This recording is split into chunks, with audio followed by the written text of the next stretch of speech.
Assalamualaikum warahmatullahi wabarakatuh. Halo, apa kabar semuanya? Selamat bertemu kembali. Pada video kali ini kita akan mempelajari tentang sel elektrokimia. Kalian tentu sangat familiar dengan benda ini, bukan? Ya, baterai. Baterai sangat banyak kegunaannya dalam keseharian kita. Salah satunya untuk ini. Baterai merupakan salah satu contoh sel elektrokimia.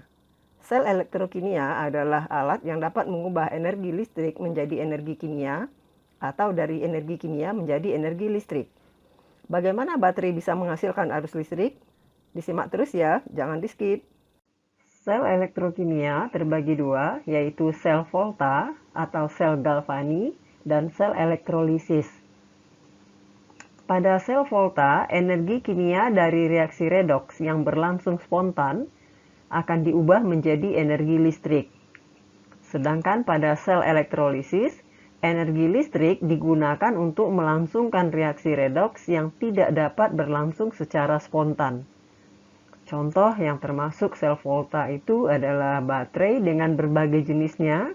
Di sini kita bisa lihat ada baterai ABC, alkalin, baterai Samsung yang digunakan biasanya pada handphone, aki. Sedangkan yang termasuk sel elektrolisis adalah proses penyepuhan logam, misalnya penyepuhan emas. Nah, apa itu reaksi spontan dan reaksi tidak spontan? Mari kita lihat percobaan berikut.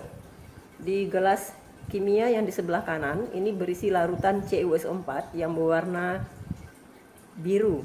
Dan yang di sebelah kiri berisi larutan ZnSO4 tidak berwarna.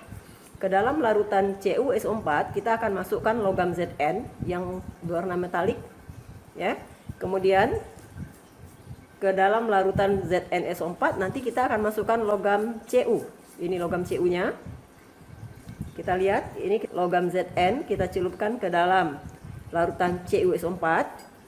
Kemudian logam Cu kita masukkan ke dalam larutan ZnSO4. Kita akan amati apa yang terjadi. Nah, di sini kita sudah bisa melihat bahwa terjadi perubahan warna pada logam Zn yang bereaksi dengan larutan CuSO4. Ini ada warna merah bata, ya. Ini menunjukkan bahwa sudah terjadi reaksi kimia, ditandai dengan perubahan warna. Sedangkan pada logam Cu ini tidak terjadi reaksi apa-apa, tidak ada perubahan. Ini menunjukkan bahwa reaksi antara Cu dengan ZnSO4 tidak terjadi atau tidak berlangsung. Nah, jadi dari hasil percobaan ini dapat kita lihat bahwa reaksi antara Zn dengan larutan CuSO4 berlangsung spontan, sedangkan reaksi antara logam Cu dengan ZnSO4 tidak berlangsung atau dikatakan tidak spontan. Pada percobaan tadi terjadi reaksi Zn yang direaksikan dengan CuSO4 berbentuk larutan akan menghasilkan ZnSO4 ditambah Cu. Jadi endapan merah bata yang kita lihat tadi itu adalah logam Cu. Ini dia. Jadi di sini terjadi reaksi Zn berubah menjadi Zn plus 2 dengan melepaskan 2 elektron, sedangkan elektron yang dilepaskan oleh Zn ditangkap oleh ion Cu plus 2 yang berubah menjadi logam Cu. Pelepasan elektron oleh logam Zn ini dinamakan dengan reaksi oksidasi, dan penangkapan elektron oleh ion Cu plus 2 dinamakan dengan reaksi reduksi. Jadi pada percobaan ini terjadi reaksi oksidasi dan reduksi yang kita singkat dengan reaksi redoks, yaitu reduksi oksidasi. Reaksi redoks yang terjadi pada percobaan ini adalah reaksi spontan, artinya bisa berlangsung dengan sendirinya. Nah, reaksi redoks spontan ini bisa digunakan sebagai sumber arus listrik. Mengapa di sini tidak dihasilkan listrik? Perlu kita ingat bahwa listrik itu adalah elektron yang mengalir, di mana setiap elektron akan membawa muatan sebesar 1,6 kali 10 pangkat min 19 kolom. Perpindahan elektron dari Zn ke ion Cu2+ ini terjadi secara langsung, di mana ion Cu2+ ini pergi ke permukaan logam Zn dan di situ terjadi serah terima elektron sehingga tidak ada aliran elektron. Untuk menghasilkan arus listrik, maka logam Zn harus dipisahkan dengan ion Cu plus 2. Pada percobaan ini, logam Zn kita pisahkan dari Cu2+. Logam Zn kita celupkan ke dalam larutan ZnSO4, sedangkan logam Cu kita celupkan ke dalam larutan CuSO4. Kemudian, kedua logam ini kita hubungkan dengan kabel menuju voltmeter. Nah, mari kita lihat apa yang terjadi. Sebelumnya, ke dalam larutan ini kita masukkan kertas saring yang sudah dicelupkan ke dalam larutan garam. Perhatikan voltmeternya. Nah, voltmeternya menunjukkan angka 10 volt. Artinya reaksi ini menghasilkan arus listrik sebesar 10 volt.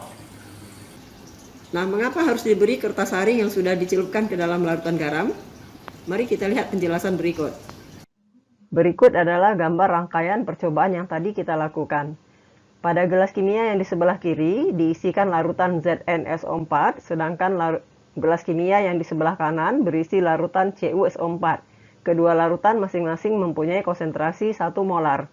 Ke dalam larutan ZnSO4 dicelupkan lempeng Zn, sedangkan ke dalam larutan CuSO4 dicelupkan lempeng Cu. Lempeng Zn dan Cu dihubungkan dengan kawat penghantar ke voltmeter. Jadi voltmeter ini nanti gunanya untuk mengukur besarnya arus listrik yang dihasilkan pada rangkaian ini. Logam Zn akan melepaskan 2 elektron berubah menjadi Zn plus 2. Zn plus 2 yang dihasilkan akan larut masuk ke dalam larutan ini. Sedangkan elektron yang dilepas akan tertinggal pada logam Zn. Nah, elektron ini akan mengalir melalui kawat penghantar menuju voltmeter dan terus ke logam Cu. Elektron yang dilepaskan oleh Zn akan ditangkap oleh ion Cu plus 2 yang ada dalam larutan yang menempel pada permukaan logam Cu. Sehingga ion Cu plus 2 akan berubah menjadi Cu. Jadi pada lempeng tembaga ini nanti akan mengendap tembaga hasil reduksi dari Cu plus 2. Nah, adanya aliran elektron dari Zn menuju Cu, ini akan menghasilkan arus listrik. Kita ingat bahwa arus listrik adalah aliran elektron. Nah, besarnya aliran elektron atau arus listrik yang dihasilkan akan menyebabkan jarum voltmeter akan bergerak menunjukkan besarnya arus yang dihasilkan.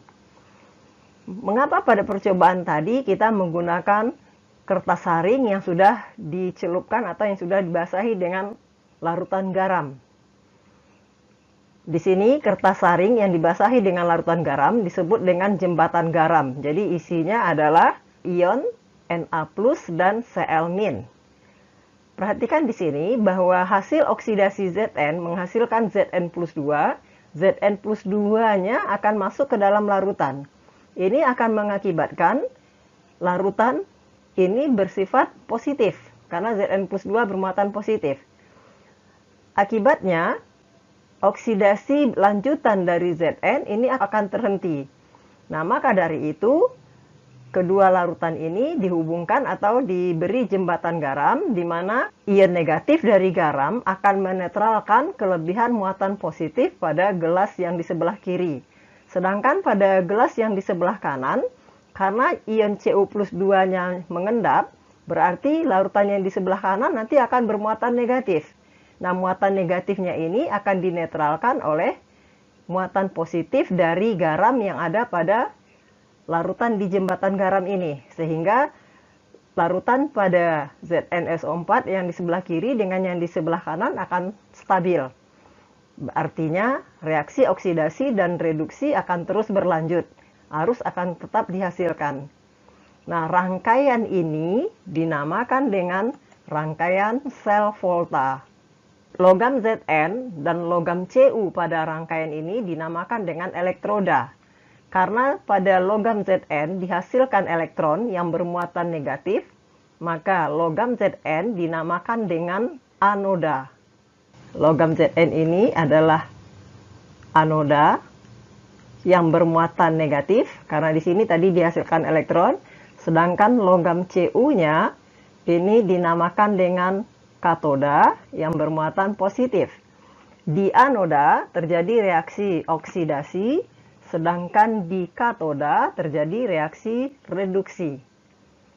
Reaksi yang terjadi pada suatu rangkaian sel volta dapat dituliskan atau dinyatakan dalam suatu notasi yang disebut dengan notasi sel atau diagram sel. Urutan penulisan diagram sel adalah reaksi oksidasi yang diikuti dengan reaksi reduksi. Jadi, untuk rangkaian sel volta yang tadi kita bahas, maka penulisan notasi selnya atau diagram selnya adalah Zn teroksidasi menjadi Zn2+, lalu garis 2 ini menyatakan jembatan garam, Cu2+ tereduksi menjadi Cu. Jadi pada anoda terjadi oksidasi Zn menjadi Zn2+, sedangkan di katoda terjadi reduksi Cu2+ menjadi Cu. Sampai di sini penjelasan Ibu, mudah-mudahan dapat membantu kalian memahami materi pembelajaran kita.